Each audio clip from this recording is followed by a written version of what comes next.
Hello, I'm Heather Donahoe with the Kittson Soil and Water Conservation District, and we're hosting our annual poster contest. This year's theme is Healthy Forests Equal Healthy Communities. What do we need to have a healthy community?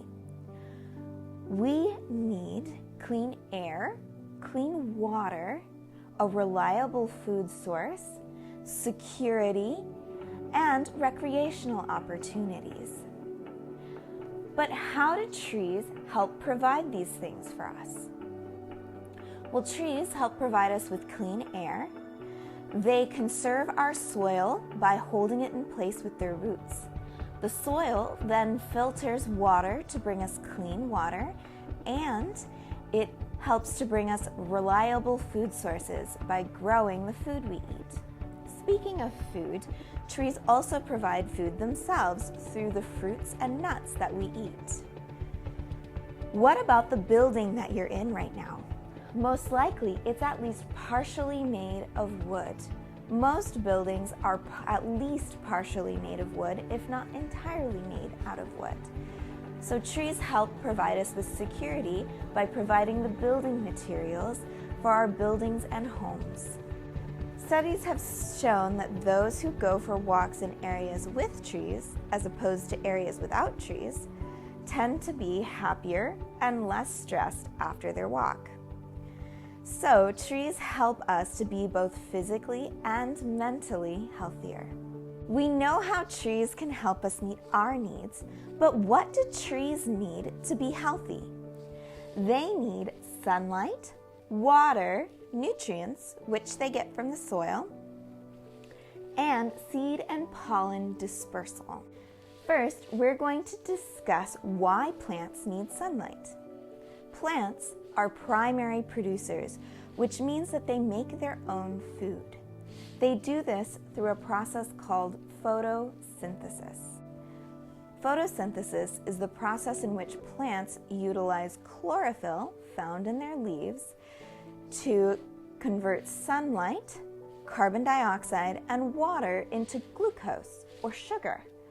This gives the plant the energy it needs to grow. Chlorophyll is the green pigment found in the leaves of plants that absorbs sunlight and allows the process of photosynthesis to occur.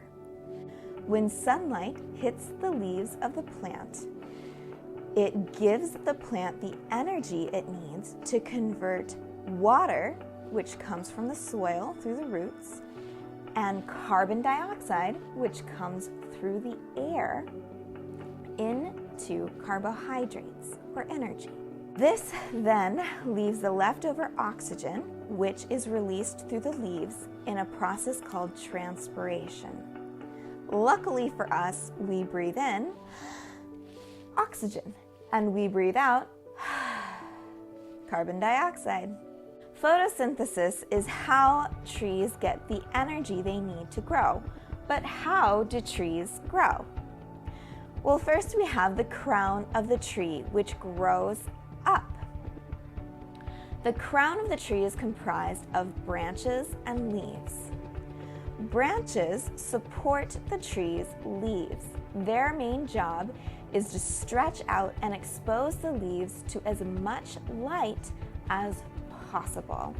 That's why there's such a variety of branches.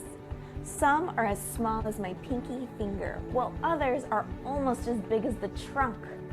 Some are straight, others are twisted and gnarled, and some even point down. The leaves are the powerhouse of the tree. Like we said before, the leaves are where the process of photosynthesis occurs. Some leaves are flat and wide and lobed, and others are slender and straight. Leaves come in many different shapes and sizes. Some of them are borne singly on the branch, while others come in packets. Some leaves are made up of many leaflets. Next, we have the trunk of the tree, which grows taller and wider. The trunk is the support structure for the tree. and it's a highway for water, nutrients, and sugars that the tree needs to grow. The trunk is made up of the heartwood, the cambium, the xylem, the phloem, and the bark. The heartwood is the dense, dead wood that makes up the strong core of the tree. The xylem carries water and nutrients up from the roots to the leaves. The cambium is the thin, growing layer of tissue that can become either new xylem or phloem. Phloem is the tissue that carries sugars from the leaves down to the rest of the tree. Bark is the rough outer layer of the trunk that protects the tree from insects, fire, animals, and disease. We've talked about the crown and the trunk of the tree. So what's left? The roots. The roots grow deep down into the ground. Their job is to anchor the tree into the ground and to draw up water and nutrients from the soil. Finally, we have the reproductive structure of the plant. The reproductive structure of the plant is comprised of the fruit, the flowers, and the seeds. In order for a tree to reproduce, first it must produce a flower. The flowers produce pollen from the male anther, which is then transferred to the female ovary, where it fertilizes an embryo. This becomes a seed.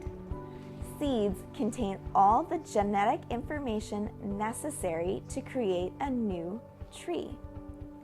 The tree then relies upon gravity, wind, water, animals, and humans to transport these seeds to new locations so that the new tree does not have to compete with the old tree for resources.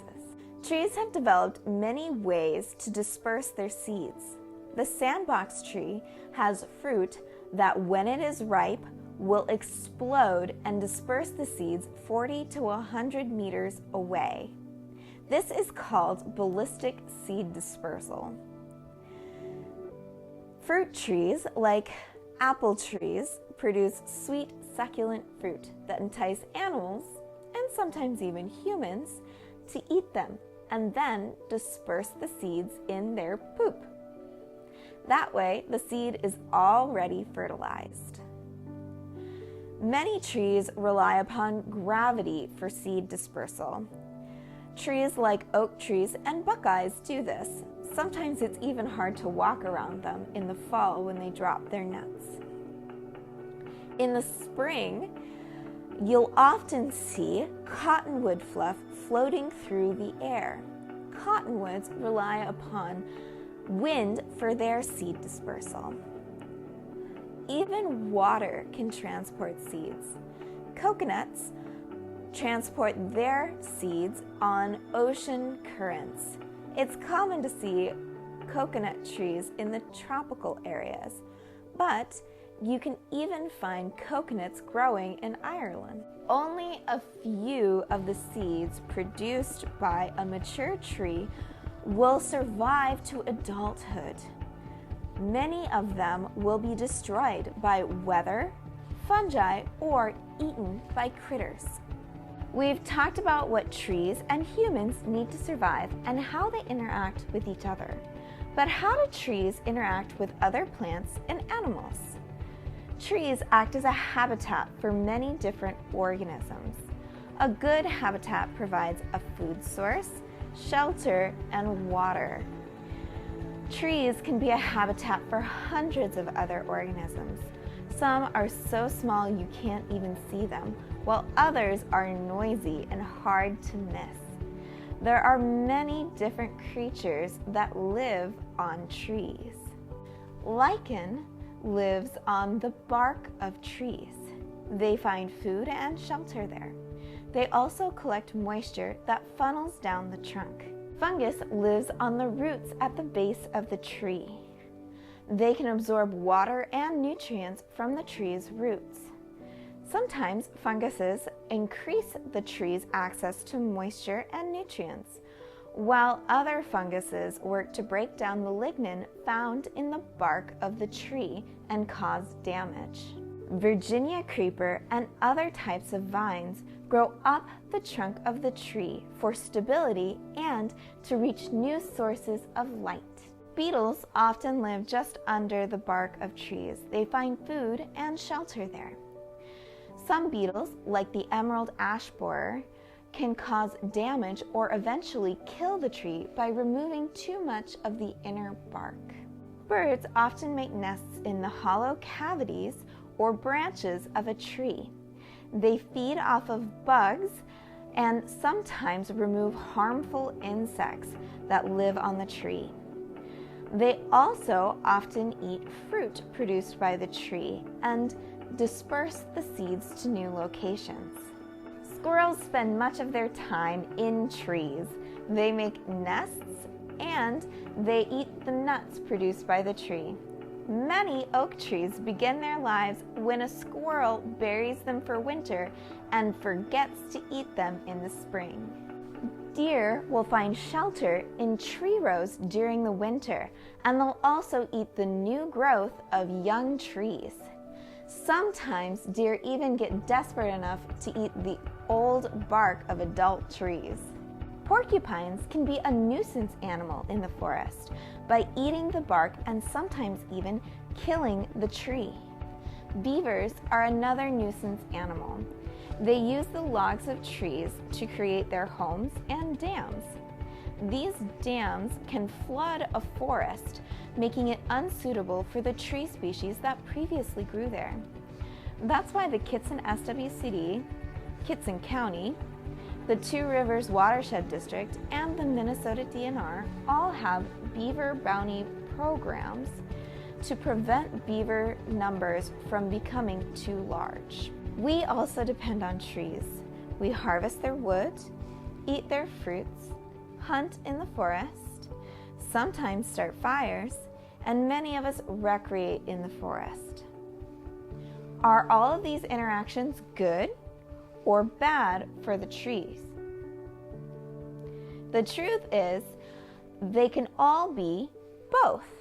It's possible to overharvest a forest, but periodic disruption is good for many tree species.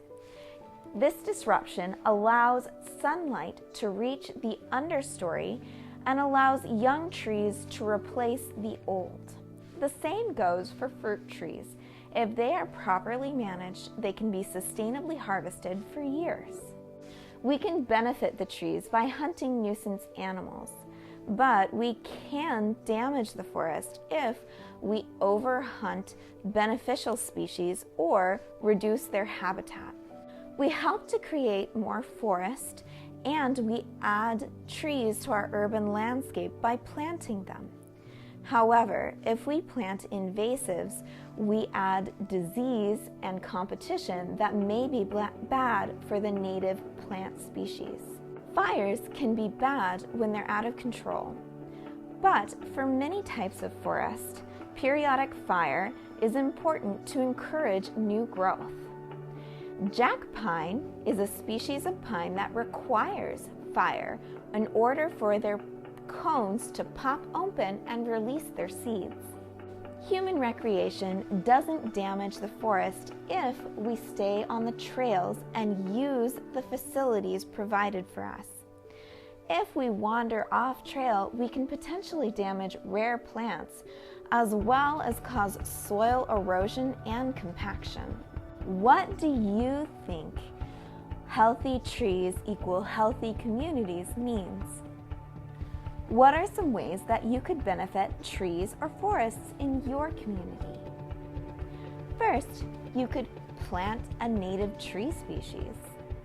When you visit a place like Lake Brunson, you can make sure to stay on the trails and use the designated facilities for picnicking and camping. You could keep an eye out for invasive species in your area. If you spot any, you can always call the Kittson SWCD. You could also learn to trap beaver or what to do about other nuisance animals in your area. Brainstorm more ideas about what you can do to help trees and forests in your community. Another way you can help is to raise community awareness through your poster. Any Kittson County 5th grade student can participate in the poster contest. All entries are due by March 8th to the Kittson SWCD. Your poster should be original and creative. An adult may help you with your poster, but the majority of the work should be your own. Posters will be judged on conservation message, originality, and visual appeal. First prize will receive $20 and second and third prize will receive $10. Feel free to contact us at the Kittson SWCD with any questions you may have. You can reach us by phone at 218-843-2619 extension 3 or by email at heather.donahoe@mn.nacdnet.net. Thank you very much for watching, and we hope you enjoy our poster project.